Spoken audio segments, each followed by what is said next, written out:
ज्ञान गुरु दीजियो देवन के देवा हो, जन्म पाया भूलूं नहीं कर हो पद सेवा हो। सत साहिब। अब उस प्यारी आत्मा ने, बहुत लंबी और कथा शेष है इसकी, फिर कभी सुनाएंगे, आज समय के अभाव से इतना ही कि परमात्मा से फिर के मांगा। जब सतलोक में देख लिया अपनी आंखों से, परमात्मा इनको साथ लेकर सतलोक गई, सब कुछ दिखा, तब के कहा था अब तो भगवानों के भगवान हैं, हे परमात्मा अब मुझे भक्ति दान दे दो। ना मैं तीर्थ करूं, ना कोई व्रत करूं, ना कोई मंदिर पूजा करूं, ये सत्कर मानना प्रभु। और धर्मदास की विनती, अब देखो पहले तांडी पाक रहा था, परमात्मा की एक नहीं सुना था, और फिर ने कहे भगवान ये परमात्मा मेरी बात पे ध्यान दियो, थोड़ा ध्यान दो महाराज। कहते धर्मदास की विनती समर्थ चत दीजो हो, ये समर्थ परमात्मा ध्यान दो, मैं तो मर गया कति। पुण्यात्माओं जब ये ज्ञान हो जाएगा कि हम बहुत बूढ़े संकट में फंसे पड़े हैं, रात को नींद आनी बंद हो जाएगी आपको। कब तक? जब तक नाम नहीं मिलेगा। क्योंकि जिनको नाम मिल गया वो तो निश्चिंत हो गए, भाई कम काल तो बाहर हो गए, काल हमारे निकट आ नहीं सकता। परमात्मा कबीर जी के जो शरण में आगे और मर्यादा पूरी रखते हैं, उन पर काल का अटैक नहीं हो सकता। जब लग हंसा हमारी आना, काल लगे ना तेरा बाणा। जब तक ये हंस पुण्यात्मा मेरी मर्यादा में रहेगा, काल तेरा अटैक नहीं हो सकता। इस बात को वो काल भी मानता है कि हाँ कबीर जी के हंस को हम कुछ नहीं कर सकते। तो पुण्यात्माओं, ये आपका सौभाग्य है कि आपको ये अनमोल ज्ञान जो 21 ब्रह्मांड में नहीं था आज तुम्हें मिल रहा है, ये सौभाग्य है आपका। बोलो सतगुरुदेव सत साहेब। परम पिता परमात्मा पूर्ण ब्रह्म सर्व सृष्टि रचनहार कबीर देव जी अपने सतलोक स्थान से, उस रत धाम से चलकर इस काल के लोक में आते हैं। वो पूर्ण ब्रह्म तत्व ज्ञान का प्रचार करने के लिए अपना ही दूसरा रूप धारण करते हैं। एक हल्के तेज पुंज का रूप बना के वो परमात्मा यहाँ समय समय पर प्रकट होते रहते हैं। वो अपना नामांतर और रूपांतर भी करते रहते हैं, क्योंकि ये काल भगवान जिसको ब्रह्म बोलते हैं, ज्योति निरंजन भी कहते हैं, जो ब्रह्मा विष्णु महेश जी के पूज्य पिताजी हैं, इसको श्राप लगा हुआ है 1 लाख मानव शरीरधारी प्राणियों के सूक्ष्म शरीर से गंध निकाल कर खाने का। हमारा ये ऊपर जो शरीर है, ये तो ऐसा समझो जैसे बादाम के ऊपर छिलका, और अंदर एक सूक्ष्म शरीर है जैसे गिरी। ये समझो कि गिरी के उस गिरी में भी कोई और बीज हो, ऐसा जानो। तो ऐसे इस शरीर के अंदर ये सूक्ष्म शरीर है, और सूक्ष्म शरीर के अंदर ये जीव रहता है, और सूक्ष्म शरीर के ऊपर एक सूक्ष्म वासनाएं लिप्त हो जाती हैं। जैसे ये प्राणी पूरे जीवन में जैसा भी चटपटा आहार करता है, मांस खाता है, सुल्फा पीता है, शराब पीता है और अफीम खाता है, ये जैसे भी 36 व्यंजन खाता है, तो ऐसे वो सभी की वासना सूक्ष्म शरीर में लिप्त हो जाती है। और जैसे आहार हम करते हैं इसका, इससे हमारा स्थूल शरीर स्वस्थ रहता है, ये कार्य करने योग्य रहता है, और उसके अंदर से और सूक्ष्म जो वासना होती है वो सूक्ष्म शरीर में ही जाकर लिप्त हो जाती है। फिर ये काल भगवान 1,00,000 मानव शरीरधारी प्राणियों को 21वें ब्रह्मांड में बनी हुई तपतशिला पर, तपतशिला एक बहुत सुनियोजित ऑटोमेटिक गर्म रहने वाली एक पत्थर की टुकड़ी है।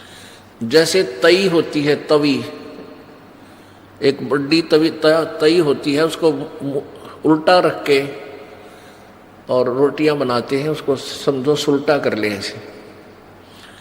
वो बीच से पातर टाइप है, चारों तरफ से ऊपर ने है जैसे कटोरी टाइप। तो उसमें 1,00,000 मानव शरीरधारी प्राणियों के सूक्ष्म शरीर, उन प्राणियों को सूक्ष्म शरीर समेत उसमें डाल देता है, और वो ऑटोमेटिकली इतने गर्म कर देती है उस प्राणी के सूक्ष्म शरीर से, उस गंध को छुड़वाती है वो तपतशिला, यानी वो आँच, गर्मी, ताप। वहां पर जिस प्राणी ने अधिक व्यसन किए होते हैं, आप देखो इस काल की कितनी जबरदस्त चाल है। ये प्राणी इन बुराइयों पर ऑटोमेटिकली लग जाता है, स्वतः लग जाता है। जैसे हुक्का बना लिया और कितने तम्बाकू का पौधा ढूंढ लिया, इसने गधे भी ना खावे, और इसने कूट 6 घंटा, हमने देखे हमारे माता पिताजी और भी वहाँ आसपास के अड़ोसी पड़ोसी 2 घंटे होती मुसड़ मुखड़ में गेर कर दे मुसड़ पहले उसने काटे हैं, फिर उसका वहाँ गुड़ गाड़ गेर कर उसका खूब चूरमा सा बनावे, और फिर ओका बनाया, फिर आग बनाओ, एक चलम लाए, उस चलम में 36 और जुगाड़ जोड़े, और फिर उसमें बरका वो अड़ंगा और गुरुड़ गुरुड़, ये स्वाद ले, यो मन ले सारे आनंद। तो ये जितना जिसने ज्यादा तम्बाकू प्रयोग किया हो, या मांस प्रयोग किया हो, या शराब प्रयोग की हो, उसके सूक्ष्म शरीर में उतना ही गंध ज्यादा डिपॉजिट होता है। और फिर वो तपतशिला पर जब डाला जाता है तो वो बहुत समय तक उसमें, उसको अधिक समय तक तपतशिला पर भूना जाता है, क्योंकि उसमें गंध घना है, माल घना है उस काल का। तो उसको काफी देर तक वहां तड़फाया जाता है, बहुत बुरी तरह उसमें से सारा गंध निकल ले, तब उसको उसने ऐसा सिस्टम बना रखा है कि वो प्राणी उसी समय वहां से छूटेगा जब उसका सारा गंध छूट लेगा। और जिन्होंने वैसे स्वाभाविक कोई व्यसन कम किए हैं, उनका तपतशिला से पीछा जल्दी छूट जाता है, फिर आकर योनि दूसरी धारण करनी ही पड़ती है कर्म अनुसार। तो ऐसे इस काल ने जुगाड़ जोड़ रखे। जो प्राणी परमात्मा कबीर जी की शरण में आ जाते हैं वो फिर तपतशिला पर नहीं जाते, उनका अकाउंट ये धर्मराज, इस काल का जो चीफ जस्टिस है, ये धर्मराय नहीं लेता। उसका उस भक्त का अकाउंट इनके पेपर से, इनकी बही से, इनके कंप्यूटर से ऑटोमेटिक निकल जाता है। तो कहने का भाव ये है कि जितने व्यसन आज समाज कर रहा है कलयुग में, इसलिए काल करवा रहा है कि ज्यादा व्यसन करेंगे तेरा अच्छा भोजन बनेगा। तो पुण्यात्माओं, इसलिए इस काल भगवान ने सभी प्राणियों को मिसगाइड कर रखा है। सभी प्राणियों को, ब्रह्मा विष्णु महेश तक को भी यथार्थ ज्ञान नहीं दे रखा। इसको डर लगा हुआ है कि यदि इन सभी प्राणियों को अपने मूल स्थान का पता लग गया, ये सभी भाग जाएंगे, सभी दौड़ जाएंगे, यहाँ कोई नहीं रहेगा। दौड़ जाना वैसे आसान नहीं है, क्योंकि संत आवेंगे, परमात्मा कबीर जी आते हैं, वो फिर अपना यथार्थ ज्ञान देते हैं। तो काल ने ऐसा सिस्टम बना रखा है, हम इतने अज्ञानी बना दिए कि हम अपने परम पिता के साथ ही वाद विवाद करना प्रारंभ कर देते हैं, और उस परम पिता की उस यथार्थ कहानी को हम सुनना भी नहीं चाहते, और हम काल के जाल में रह जाते। परमेश्वर कबीर जी आते हैं, जैसे तैसे करके वो इस कलयुग के अंदर प्रत्येक प्राणी को, जो मानव शरीरधारी प्राणी होगा, पुण्यकर्मी प्राणी, वैसे तो कलयुग में पुण्यहीन प्राणियों का जन्म होता है, पुण्यहीन प्राणी आते हैं। और वैसे दूसरे दृष्टिकोण से देखेंगे कि वो बहुत ही अच्छे खुशकिस्मत वाले होंगे। अब पुण्यहीन और खुशकिस्मती, ये दोनों का कैसे मेल है? जैसे आप देख रहे हो कि एक प्राणी बहुत बड़ा सेठ है, धनी है, कार है, फैक्ट्री है, या कोई अच्छा अधिकारी है, या कोई मंत्री, मुख्यमंत्री, प्रधानमंत्री बना हुआ है, और एक गरीब आदमी है, रिक्शा चलाता है, मजदूर है, किसान है, दुकानदार, हैंड टू माउथ है, और दोनों का ही जन्म इस कलयुग में है। तो पुण्यहीन तो वो हैं जो आज जिनके पास खाने का भी आहार समय पर नहीं मिलता, लेकिन वो खुशकिस्मत इसलिए है कि उनका जन्म इस समय है, ये भक्ति युग में है, भक्ति काल में। तो ये कैसे पुण्य है, कैसे शुभ कर्म है, कैसी अच्छी किस्मत है। दो प्रकार के कर्म है, एक तो धार्मिक कर्म यानी पुण्य जिनको कहते हैं, पुण्य यानी धर्म किया हुआ दान, और दूसरा भक्ति कर्म। आप जी के भक्ति कर्म अत्यधिक थे, बहुत अत्यधिक थे, लेकिन आपका जो दान कर्म नहीं थे, तो आपको जन्म भी मिला आपकी भक्ति कर्म के कारण, लेकिन आपको समय पर रोटी भी नहीं है, ना कोई सुख सुविधा है, आपत्तियां भी आप पर दिन आ रही हैं। तो ये आपत्तियां आपके लिए एक वरदान बनेंगी।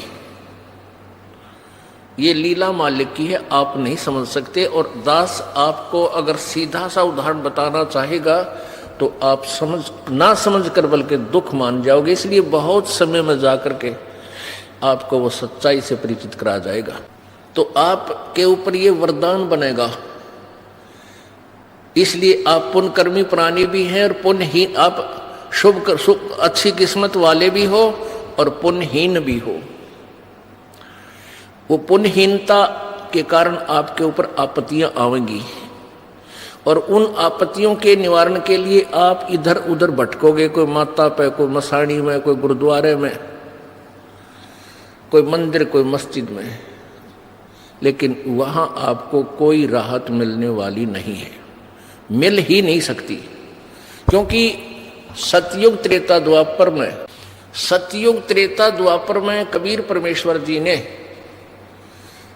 अधिक जीव ना ले जाने का प्रॉमिस इस काल से इसलिए किया था कि ये प्राणी सतयुग त्रेता द्वापर तक इस पर विशेष आपत्तियां नहीं आएंगी, और आपत्तियां आएंगी तो इनके पिछले पुण्य बहुत हैं, उनसे उनका निवारण होगा। और ये भोली आत्मा समझती रहेंगी कि मैं जो वर्तमान में साधना कर रहा हूं, इस साधना से मेरी आपत्ति टल गई। इस कारण से वो कबीर परमेश्वर द्वारा दिए गए यथार्थ ज्ञान को स्वीकार नहीं करते। अपनात्माओं, जैसे एक टटेरी पक्षी का वर्णन आता है महाभारत के अंदर। महाभारत का युद्ध कुरुक्षेत्र के मैदान में होने को तैयार था, सेनाएं आमने सामने आ गई। उधर से एक टटेरी पक्षी ने उस कुरुक्षेत्र के मैदान में अंडे उत्पन्न कर दिए, और उसने देखा कि तो चारों तरफ से सेनाएं इकट्ठी होकर आ रही हैं, यहाँ तो बहुत कुछ उपद्रव होने जा रहा है।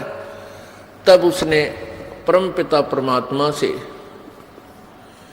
अर्ज लगाई कि हे प्रभु, मेरे बच्चों की रक्षा करना, रोक है, कोई विकल्प नहीं था। तो परमात्मा पूर्ण ब्रह्म ने, सत्य पुरुष ने इंद्र के लोक से इंद्र के हाथी का गले में लटका हुआ, गले में रहता है एक बहुत बड़ा घंटाड़ा, बोला जैसे मंदिर में टाली सी बजाया कर आपने देखा हुआ घंटी बजाते हैं, एक बहुत बड़ा घंटा हाथी के बांधा जाता है। उसको बताते हैं वो 88,000 मन का था। 88,000 मन, एक मन 40 किलो का। और वो ऊपर से आकर के उन अंडों के ऊपर परमात्मा ने रख दिया।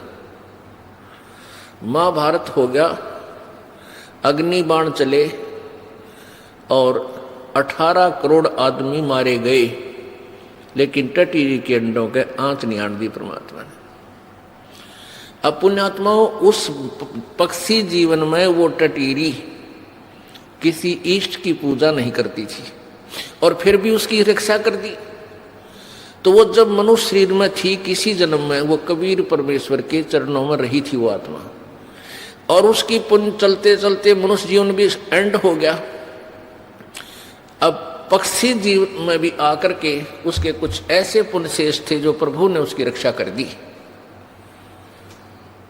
अब मनुष्य जैसे सतयुग त्रेता द्वापर में या वर्तमान में जिनके पुण्य भी शेष रहते हैं और वो जैसी भी साधनाएं कर रहे हैं, उन वो सोचते हैं कि जो आज हमें सुख सुविधा प्राप्त है, जैसे ये दास पहले लोक वेद के आधार से हनुमान जी का पुजारी था, परंपरागत बाबा श्याम जी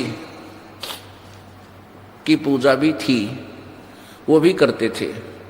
और भगवान श्री राम, श्री कृष्ण जी, भगवान विष्णु और शंकर जी के हम गणे करड़े उपासक थे। कट्टर यानी विष्णु जी को विशेष महत्व तो ये दास देता था। गीता जी का नित्य पाठ किया करता था।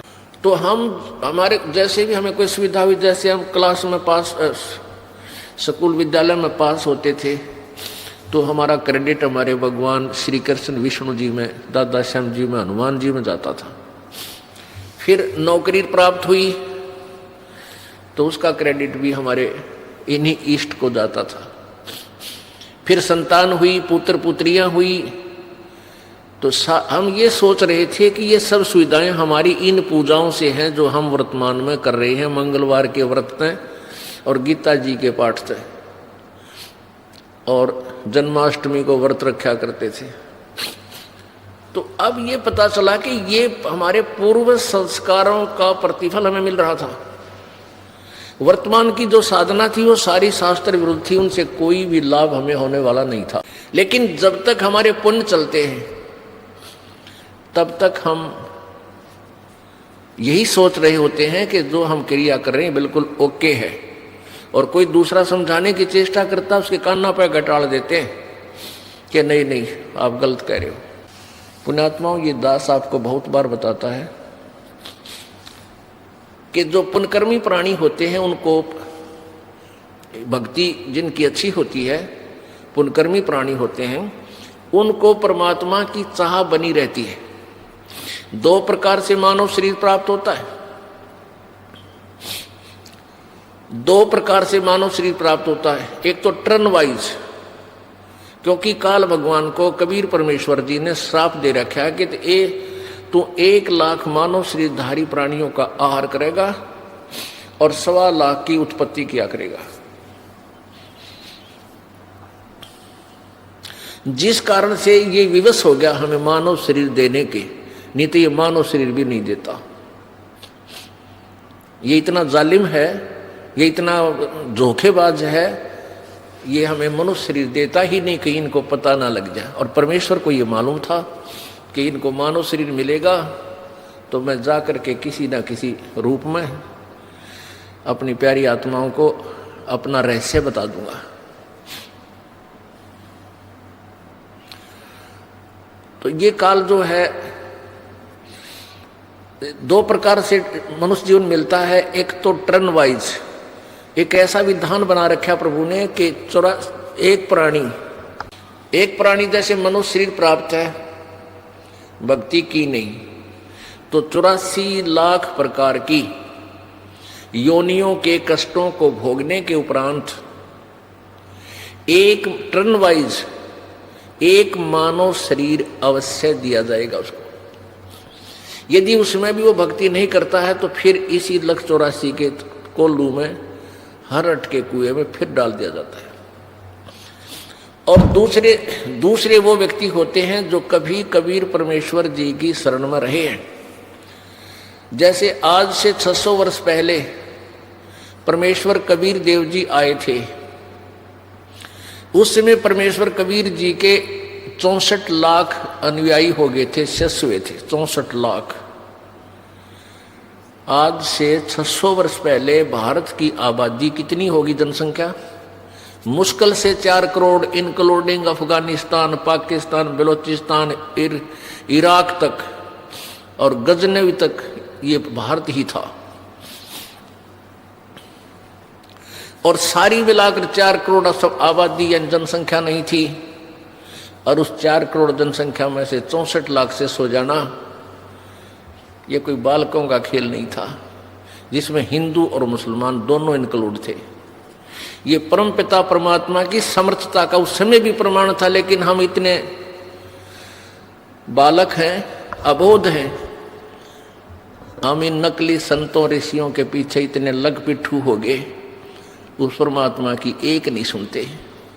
हमने ये दिमाग पर जोर भी नहीं दिया कि 64 लाख से सो जाना ये कोई छोटी बात नहीं। तो वो 64 लाख शिष्य परमात्मा को मानते थे। 64 लाख शिष्य ज्ञान से नहीं हुए, क्योंकि परमात्मा ने ये ज्ञान गुप्त रखा था, विशेष आत्माओं को ही बताया था। जैसे आदरणीय धर्मदास साहिब जी, आदरणीय मलुकदास जी, आदरणीय दादू साहिब जी, आदरणीय नानक साहिब जी, आदरणीय गरीबदास साहिब जी, आदरणीय गीसा साहिब जी। और इनसे कसम खवा दी थी, इनसे प्रतिज्ञा करवा दी थी कि इस यथार्थ नाम को, इस सतनाम के दोनों अक्षरों को तुम क्लियर नहीं करोगे, तुम जाप करके कल्याण करवा सकते हो, और इसकी विधि किसी को नहीं बताओगे जाप करने की। और सार शब्द तो बिल्कुल ही नहीं, किसी के सामने जिक्र भी नहीं करना। तो इन महापुरुषों को ज्ञान बताया था। अन्य जो 64 लाख अपनी प्यारी आत्मा अपनी शरण में ली थी, उनको भक्ति से चार्ज किया था। परमात्मा जहां भी जाते एक दिन में 1000 जगह रूप धारण कर लेते थे, प्रकट हो जाते थे। कबीर देव, कबीर परमेश्वर के पास असंख्य सिद्धियां हैं, असंख्य। यहाँ के भगवानों के पास मैक्सिमम 8 सिद्धि है। और हमारे जैसे भक्त जो परमात्मा कबीर जी की साधना करेंगे इस सतमंत्र की, हमारे को भी 24 सिद्धियां प्राप्त हो जाएंगी। और जबकि ये अन्य भगवान, यहाँ के भगवानों पर 8 से ज्यादा नहीं हो सकती। और इनके उपासकों के पास, किसी के पास 1, किसी के पास 2, हद किसी के पास 3 होंगी। इससे ज्यादा ये प्राप्त सारे जीवन में नहीं कर सकते। एक सिद्धि बहुचोल्य धार है। एक सिद्धि ऐसी है जो बहुत से नाना प्रकार अपने शरीर बना सकती है। तो परमात्मा कबीर जी ने एक एक दिन में 1000 जगह प्रकट होकर उसी रूप में और अपने यथार्थ ज्ञान को, यानी ज्ञान का मतलब है जैसे ये वाणी बोल रखी है। क्या बोल रखी है? मानुष जन्म दुर्लभ है, भाई मिले न बारंबार, तरवर से पत्ता टूट गिरे वो बहुर न लगे डारे। साथी हमारे चले गए हम भी चलन हारे, कोई कागज में बाकी रह रही ताते लगी है वार। ये ऐसी मार्मिक वाणी है कबीर परमेश्वर की कि आम आदमी को झंझोड़ कर रख देती है। मानुष जन्म पाए कर जो नहीं रटे हरि नाम, जैसे कुआ जल बिना भाई बनवाया क्या काम। इस तरह की परमात्मा की इस हृदय छूने वाली वाणी को सुनकर आज से 600 वर्ष पहले तो भगवान चाहने वाली बहुत आत्मा होया करती, भगवान से डरा करती थी, तो वो तुरंत मालिक की वाणी को सुनती रहती थी कई कई दिनों तक, और फिर उपदेश ले लेते थे। उपदेश लेते ही उनके ना जाने कितने काम सर जाया करते, सुख होने लग जाते। वो रिश्तेदारियों में डंडोरा पीटते, आज जो हमारे गुरुजी से नाम ले लो, हमारे ये सुख हो गया, हमारे ये सुख हो गया। तो इस तरीके से उस 120 वर्ष परमात्मा रहे, 5 वर्ष की आयु में उपदेश देने लगे थे। 115 वर्ष में, वैसे 10 वर्ष 5-7 वर्ष पहले परमात्मा ने एक परीक्षा लेकर उनको रिजेक्ट भी किया था। तो 100 वर्ष कंटिन्यूस परमात्मा अपना प्रचार करते रहे, अपनी समर्थता का प्रमाण देते रहे, उनके दुखों का उपाप रूपी कांटों को निकालते रहे। तो इस प्रकार 64 लाख शेष हो गए थे। तो वो 64 लाख शेष परमात्मा ने देखा कि ये पार होने योग्य हैं या नहीं।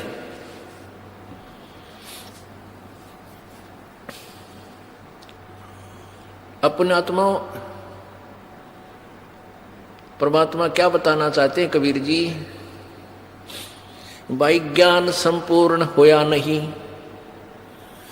और हृदय नहीं छदाए, इस देखा देखी भक्ति का यो रंग नहीं ठहरावे।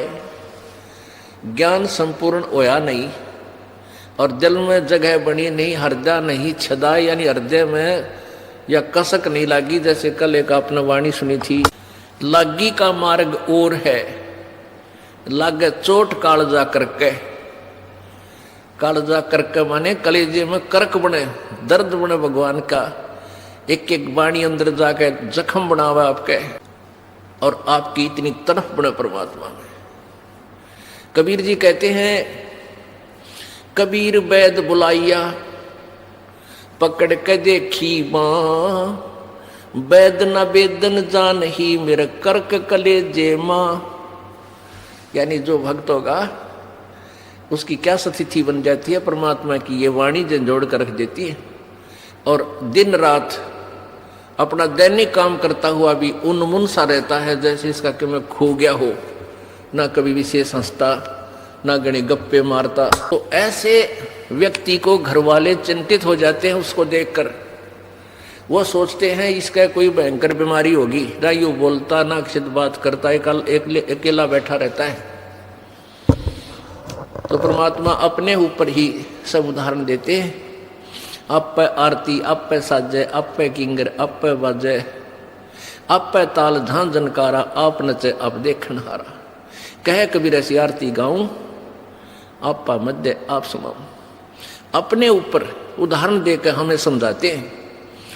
कबीरा वैद बुलाइया पकड़ के देखी बाँ, वैद न वेदन जाने ही मेरी कर्क कलेजे माँ। वैद ने बोला इसका कोई बीमारी को ना, उसने नाड़ी पकड़ के देखी। कहते वेद, यो वैद मेरे दर्द ने कैसे जान सके, मेरे तक कलेजे में करक हो रही है भगवान की चाह में, भगवान के लिए। तो यहाँ परमात्मा कहते हैं कि ज्ञान संपूर्ण होया नहीं और हृदय नहीं छदाए, इस देखा देखी भक्ति का यो रंग नहीं ठहरा। जब उन पुण्यात्माओं को सुख हुआ करते थे तो प्रत्येक व्यक्ति कहता था भाई भगवान आए हैं, कबीर जी भगवान आए हैं, भाई भगवान आए हैं, परमात्मा अवतरित हो चुके हैं। और ये भगवान सुख सागर है। ये परमात्मा कबीर जी इतना सुख दे देता प्राणी को कि ये फिर गफलत कर जाता है। ये स्वभाव है परमात्मा का, वो तो सुख देगा ही देगा, दुख नहीं है। आम के पेड़ पे कांटे नहीं होते, उसके फल और छाया दोनों सुखदायी तत्व होते हैं, दोनों सुखदायी ही वस्तु होती है। तो ऐसे कबीर जी पूर्ण ब्रह्म, इसकी शरण, इनकी शरण में आने से सारे सुखी हो गए। और फिर सुखमीन घर में संपत्ति होगी आपत्ति कोई आई नहीं, बीमार शिमार हो या नहीं, तो ये सुख भी दुश्मन है आप जी का। परमात्मा कहते हैं सुख के माथे पत्थर पड़ो, जो ज्ञान हर नाम हृदय से जावे, बलिहारी उस दुख के जो पल पल नाम रटावे।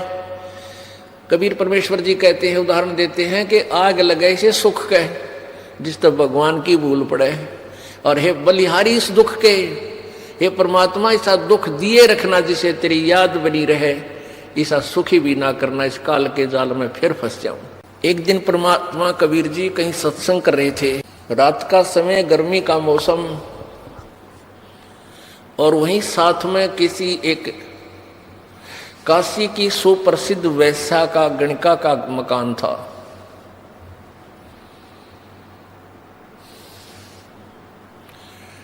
अब वो गणिका ने जब आवाज सुनी परमात्मा की, ये प्यारी वाणी सुनी, भी मानुष जन्म पाके जो नहीं रटे हरि नाम, और जैसे कुआ जल बिना फिर बनवाया क्या काम। तो उस लड़की को एकदम जो है ना यह कसक हुई कि हे भगवान, परमात्मा का नाम जिक्र हो रहा है, तो उस अपने महल की खिड़की के साथ आकर बैठ गई अंदर ही, और उधर परमात्मा ज्ञान सुना रहे थे। उस लड़की के हाथ पांव कांप गए, अकरे तेरा गजब हो, यौवन तो सारी उम्र जुल्म ही जुल्म कर लिए, और मेरा क्या होगा। हे, क्योंकि पुण्यात्मा इस काल की यह खास बात है, जो घनी पुण्यात्मा होगी उसने घने दुष्कर्म लाया करे और बदनाम करवा देगा दुनिया में, उससे सुस्त सब थूके। और उनके अंदर एक विशेष गुण और होता है, जो जिस काम पर वो लगते हैं उसको पूरी स्पीड तक करते हैं। जो पुण्यकर्मी प्राणी और दुष्कर्मों पर लग जाते हैं, उनकी स्पीड गजब की हो सकती, वो फिर आगा पीछा ना देखते। जैसे इस दास के संपर्क में आने के बाद लाखों मनुष्यों ने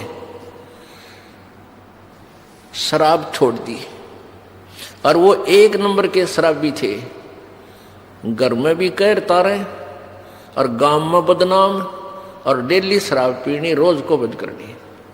और जब उन्हें ये ज्ञान हुआ, परमात्मा की मेहर हुई, यो नाम ले लिया, उसके बाद कति ना वो छोड़ दी शराब, तमाकू, सुल्फा, सब बकवास छोड़ के, और फिर नाम पे इतनी स्पीड तो लाग गए, जो पैसा वो बर्बाद किया करते उसी स्पीड से फिर दान करने लगे। उनका स्वभाव है यो।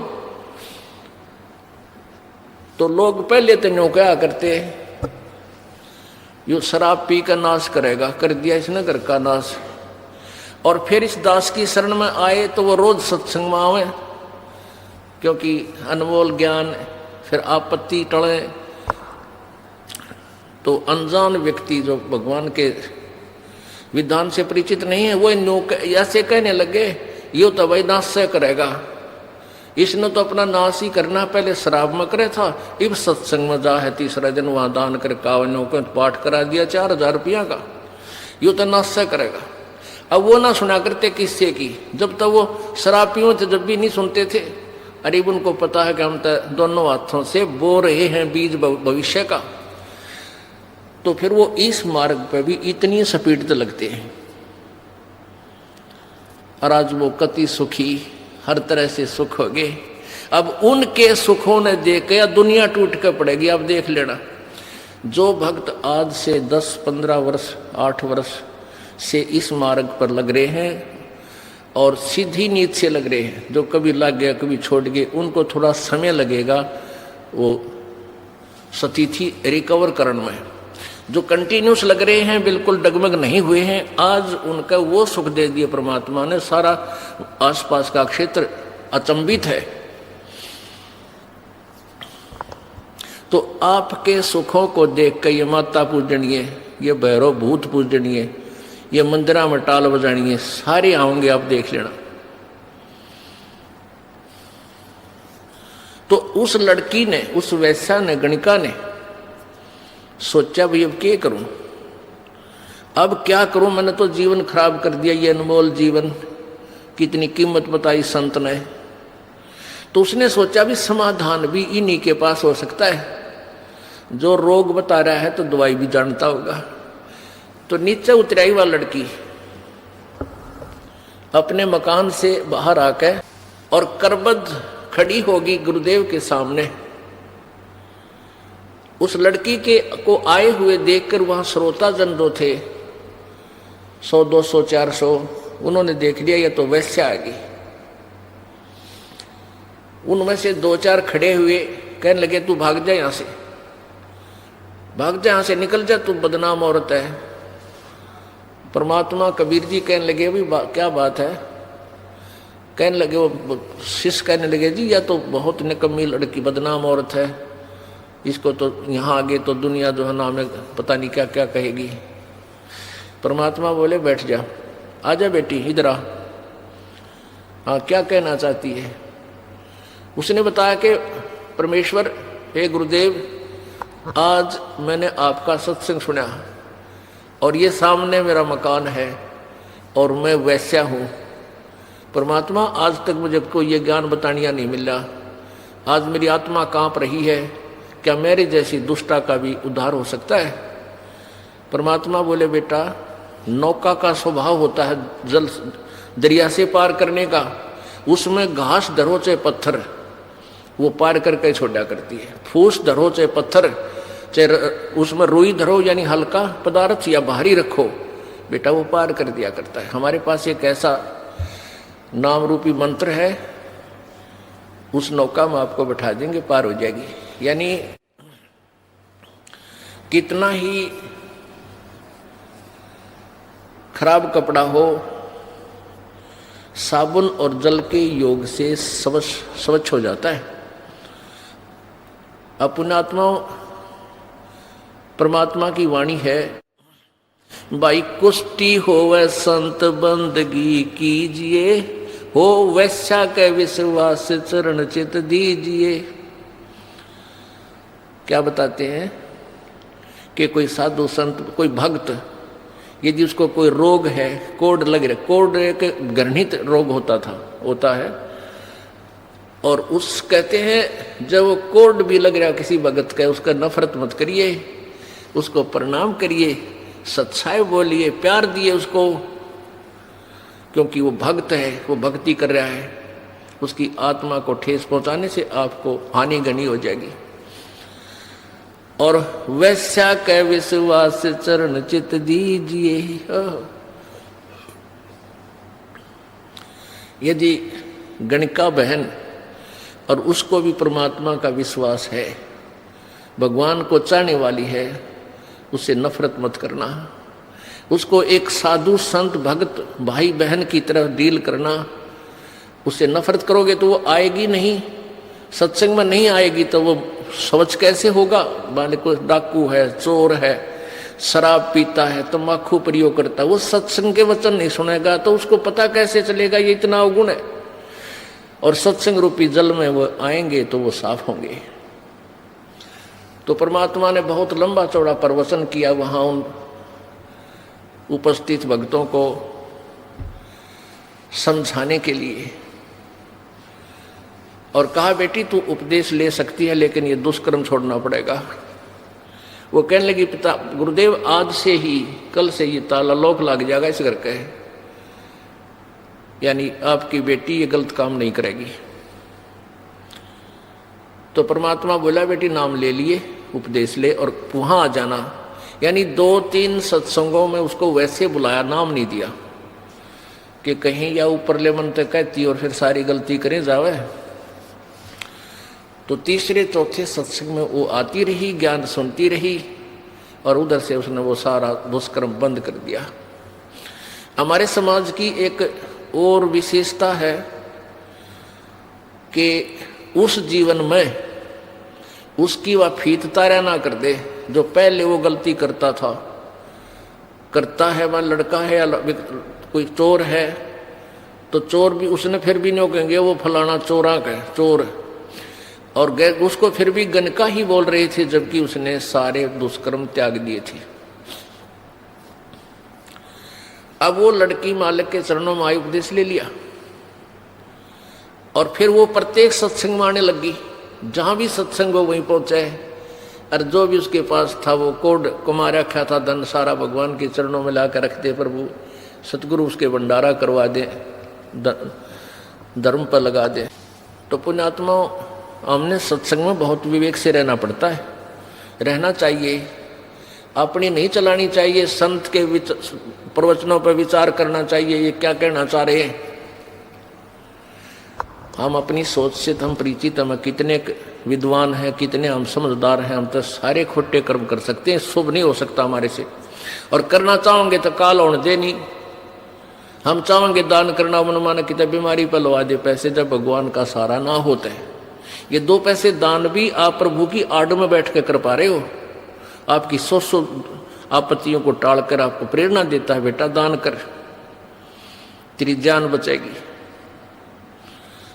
तो वह लड़की जब आने लगी अधिक प्रत्येक सत्संग में और निकट आकर बैठ जावा गुरुदेव के पास,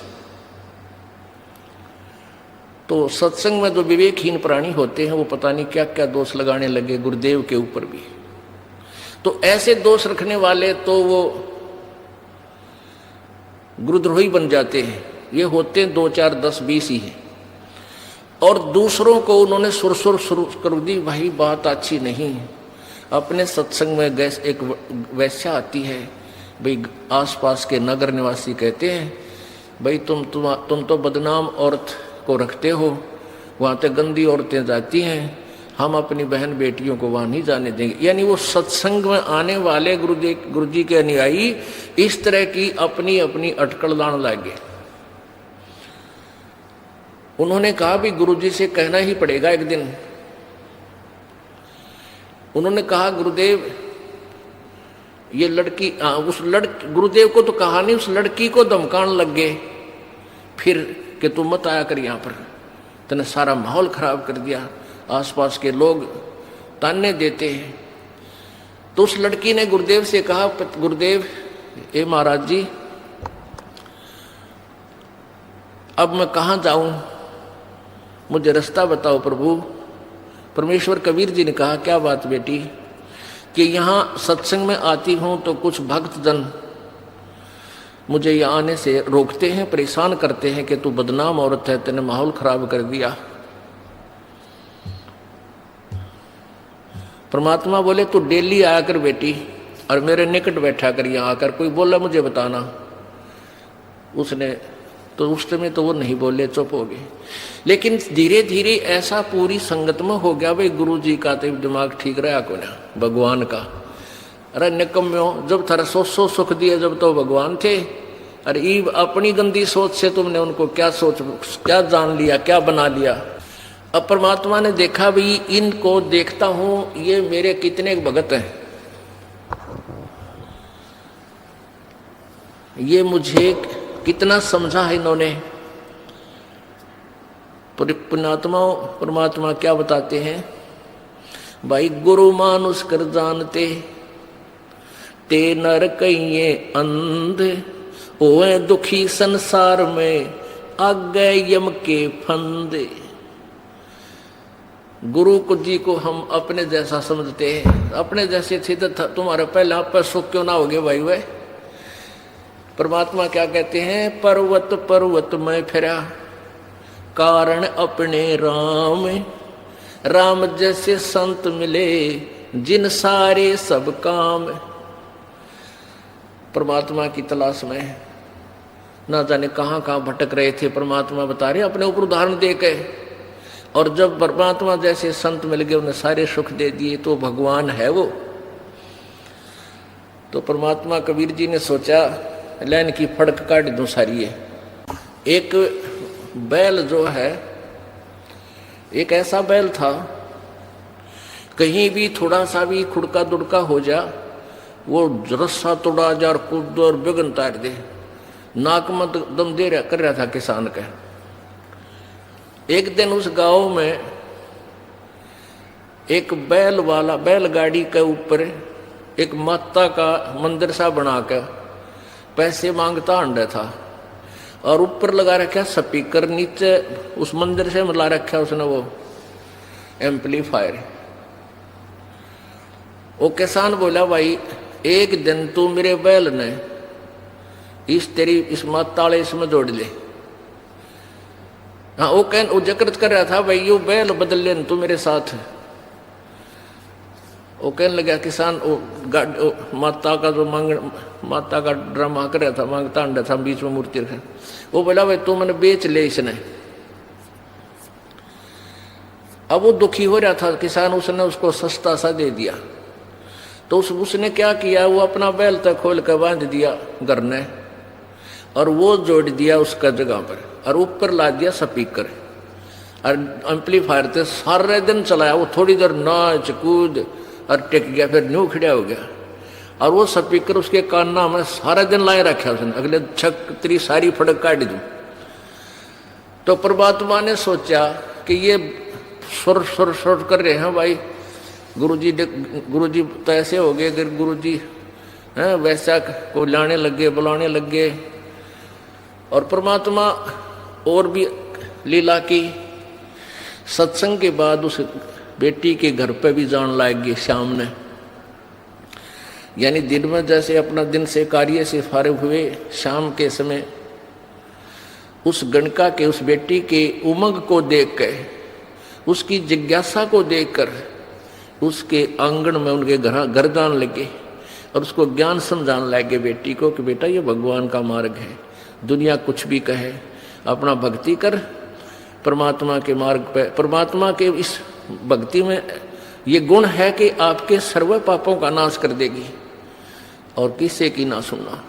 अब हम अपने तराजू में तोलते हैं दूसरे को। चोर को सभी चोर नजर आते हैं।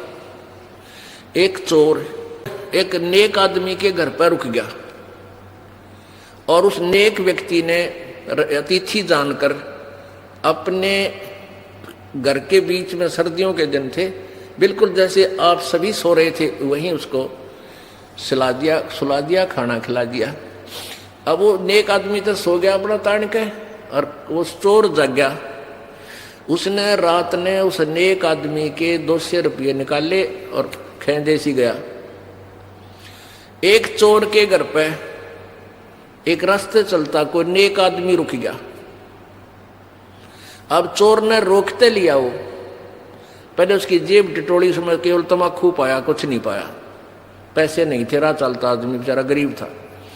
अब वो नेक आदमी तो सो गया और वो चोर सारी रात जागता रहा कि कहीं रात न तेरा चोरी करके ना चला जाए, क्योंकि वो अवगुण उस चोर में विद्यमान था, उस नेक आदमी में नहीं था। वो तो चैन से सो रहा है और वो जो जिसमें दोष था उस नेक आदमी में भी वही दोष देख रहा था कि रात ने उठकर चोरी ना कर ले। तो ऐसे ही हम जैसे हैं, हम दूसरे को उसी तराजू में तोल देते हैं। जैसे ये बेबे लड़ा कर ना बहने आपस में नो क्या करें, ईसिया नईसिया दिखा करें, यानी नकम्मी औरत होगी तो नो कहेगी तो इसी तो क्या करे, वह लड़ा ना करेगा दी समझदार सी नो कहेगी ईसिया नईसिया दिखा करें।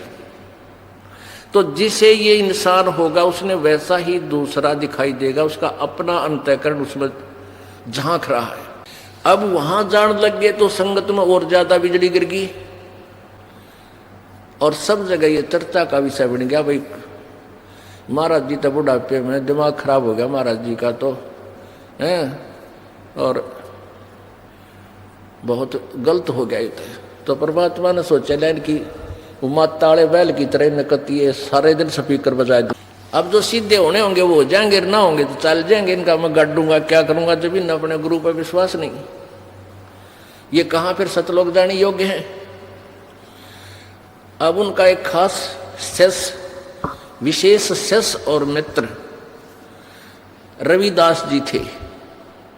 रविदास जी बहुत निकट से प्रभु को समझ चुके थे, इसलिए प्रतिदिन बहुत अधिक समय उन्हीं के संग बिताते थे।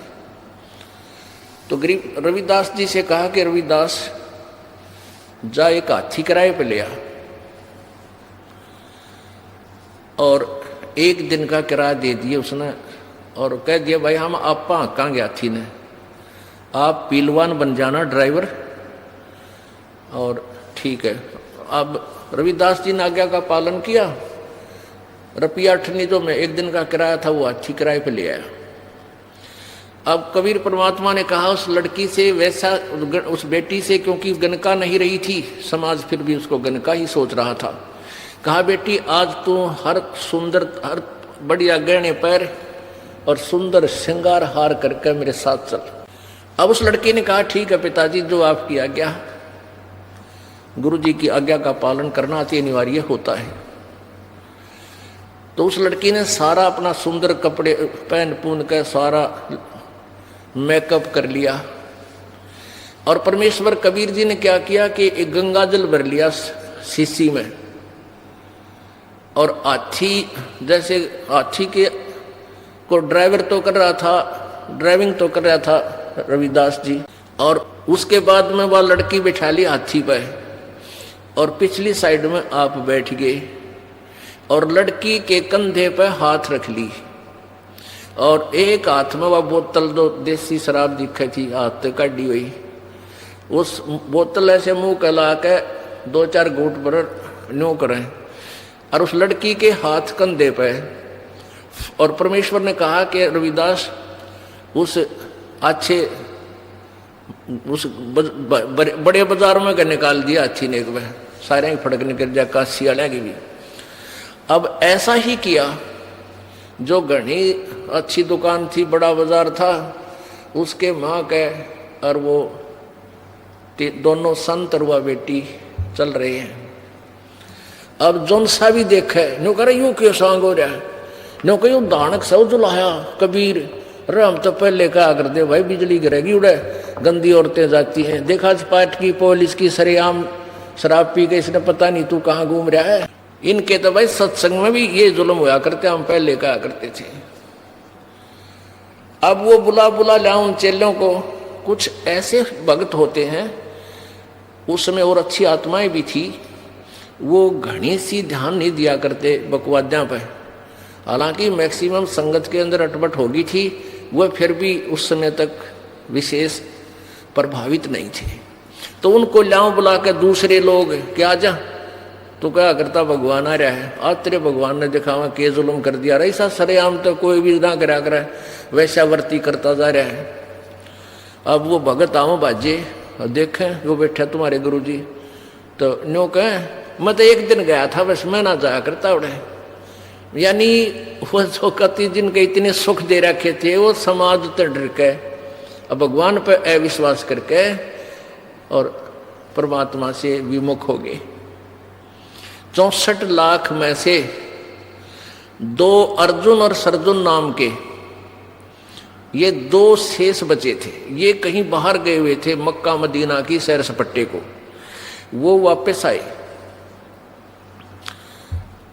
आए तो इब और संगत तो भाग भोगी सारी, कबीर जी दौरे कोई ना जावे, क्यों उनके सुख खूब हो गए, किसी आपत्ति रही कोई ना। यह लास्ट की बात है, 10 वर्ष पहले, परमात्मा सतलोक गमन से पहले। और वो परमात्मा ने क्या किया कि वो हाथी पे घूम घाम के सारी लीला करके, तो उधर से क्या हुआ कि काशी के पीर और पंडित, मुसलमान और हिंदुओं के दोनों धार्मिक प्रचारक पहुंच गए वहाँ वीर सिंह के पास। वीरदेव बघेल जी जो थे काशी नरेश थे, और सिकंदर लोधी वो दिल्ली के बादशाह थे, और वो भी उस दिन वहाँ पहुंचे हुए थे बनारस में, काशी में, वीर सिंह बघेल के पास।